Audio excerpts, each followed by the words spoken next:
Hi, I am Jeannie Demers, and I am a Tapping into Wealth coach. Thank you for showing up and showing interest in the work that I do by checking out this introduction to my work that I created very specifically for the Beyond 2020 participants. So what I want to do is I want to take you through an exercise that addresses one of the biggest things that we need to get very specific about when we're doing any kind of transformational work: money.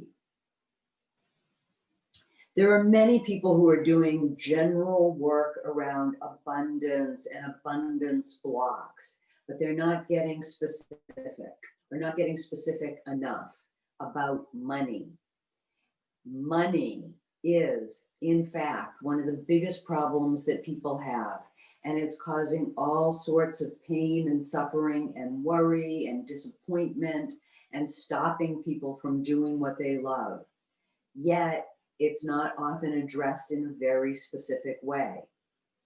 That's what we are going to do now. We are going to get specific. So to do it, you are going to need pen and paper, so please grab that. Got the pen and paper? Okay, I'm going to ask a good question. Who wants to make more money? Who would love to make the amount of money that would allow them to really save, invest, enjoy life, and live in a way that you're choosing to live, not just settling for living paycheck to paycheck? If that is you, I want you to write next step income goal on the piece of paper in front of you. Okay, next question. It's going to require some math, but it's fun math. If you had to come up with an income number, that would mean that you didn't have to worry about being able to meet all of your monthly expenses. You could, and now you let yourself imagine all of the things that are on your wish list. You could buy that new car or that new computer or all of the small ticket items on your wish list. No problem. For me, it's an electric toothbrush, a mini trampoline. We all get to put on our list of wishes a vacation. We're deserving of a vacation. So what is that line item going to cost? You're going to add all of these numbers up, and this is what your next step income goal would be. But know that it is not a number that is dependent upon what you think you can earn. No, it's just a number that is a step up in enjoying your life. That's the number we're getting. So take the time that it takes to tally all of those items. And once you've got it, I want you to write it big on your piece of paper and take a moment and breathe as you really look at it. Your next step income goal.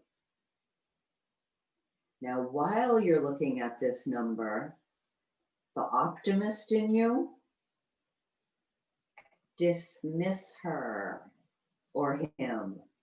We are interested in hearing from your inner skeptic. We want to know what the inner skeptic thinks and feels.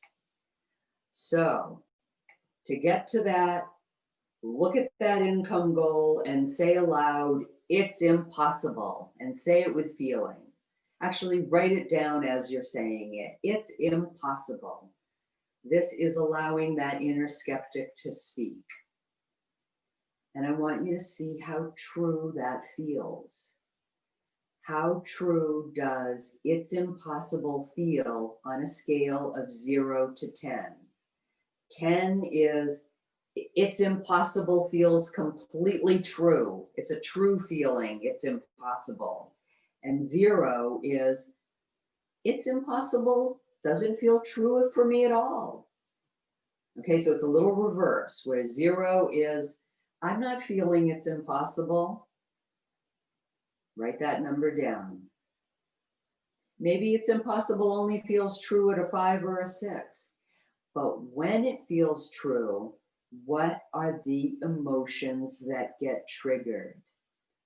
That feeling of it's impossible makes you feel what specifically? It makes you feel how? All right, so we all know that it's impossible is a limiting belief, right? Because it's not impossible. People earn that amount of money that you wrote down on the piece of paper all the time. It's impossible is a limiting belief. But when it feels true, when your inner skeptic is saying 100% impossible, that is what is really going to drive you. So now I'd like for you to look at your next step income goal again. And now I want you to double it. Write that number down. Next step income goal doubled. When you look at the doubled number, I want you to say out loud, it's impossible.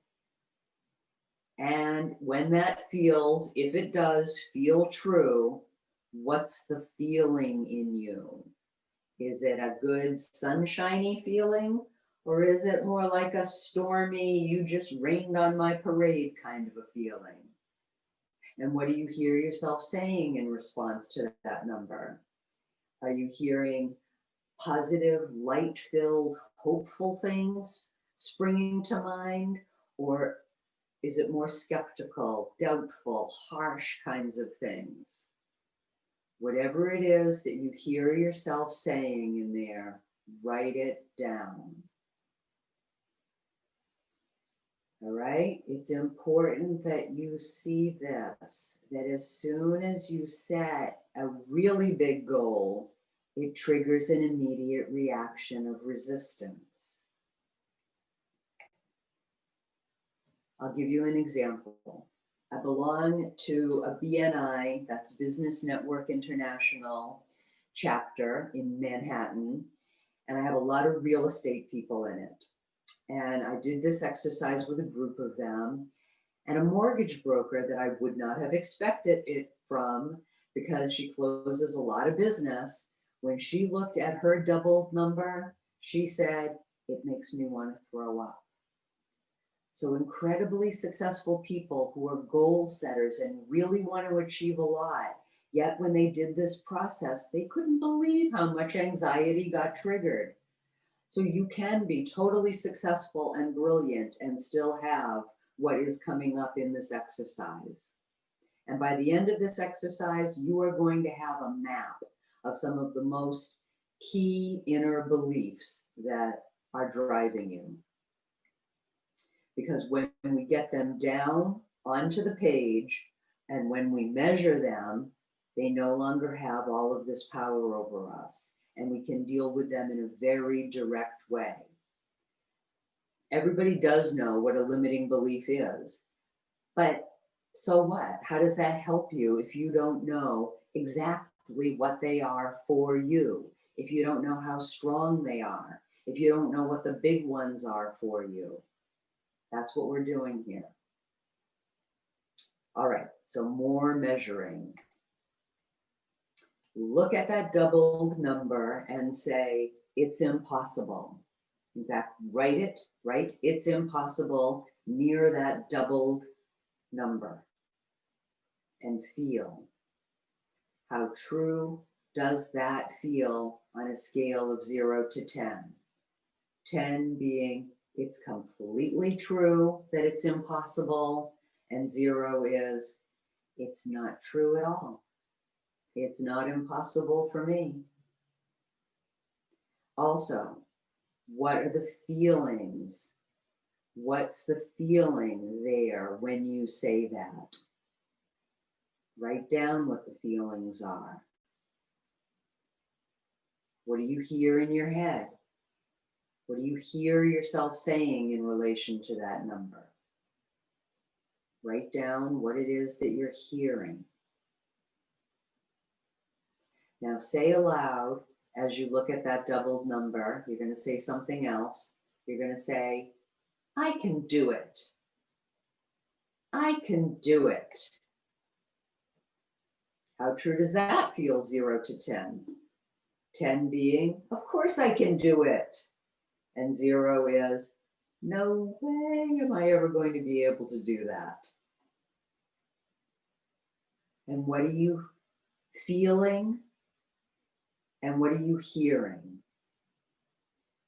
when you think and say, I can do it? Write it down.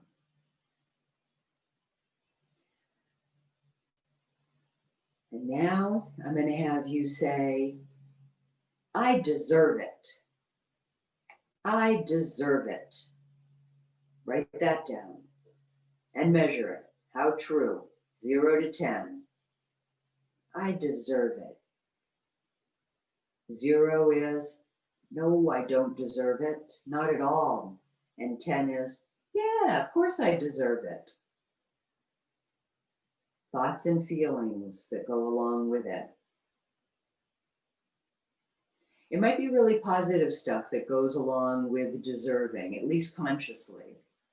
It's not only negative stuff that crops up in relation to these test phrases, so get it all down. Now, we're going to say, it'll probably be really hard. And write that. It'll probably be really hard. This is a totally separate piece of belief.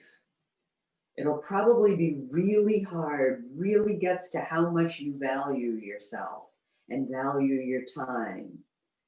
Because if you're not very valuable, then to double your income means that you have to double the number of hours that you work.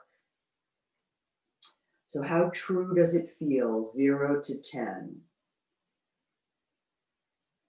It'll probably be really hard. And what are the thoughts that go along with it? What are the feelings that go along with it? What are you hearing in your head around it'll probably be really hard? And just capture anything else that's popping up in your head about this doubled goal. Write it down. What we're doing here is we're capturing specific beliefs and emotions that go along with them. All right, so that's great. I want you to look at everything that you did, everything that you got down onto the piece of paper. And it's really true that we don't usually get things like this down on paper.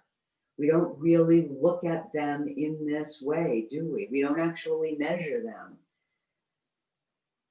And I want you to ask yourself if you think that walking around with all of this is going to get in the way of your goal. Can you see how it's an issue? Can you see how it's stopping you? Why would you take action on something that feels impossible? And let's just pause to really appreciate the clarity that we have gained from doing this little exercise. Because you have really done, in the time that it took to do this exercise, you've done two absolutely crucial things.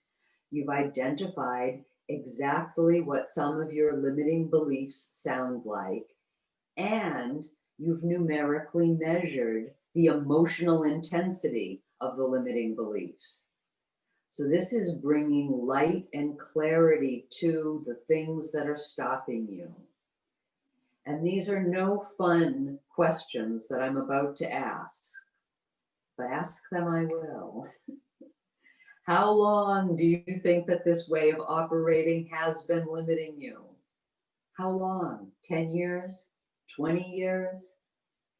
And how much do you think that this way of operating has cost you? In terms of energy, in terms of relationships, in terms of money, of course, but also in terms of your dream, living your dream. So they're not fun questions, I know, but pain and cost are clarifying, and motivating. So if you found that this was eye-opening for you, and you can see that the limiting beliefs that you have are holding you back from your goal and maybe even costing you money, then I invite you to reach out to me. Please reach out to me. I am here.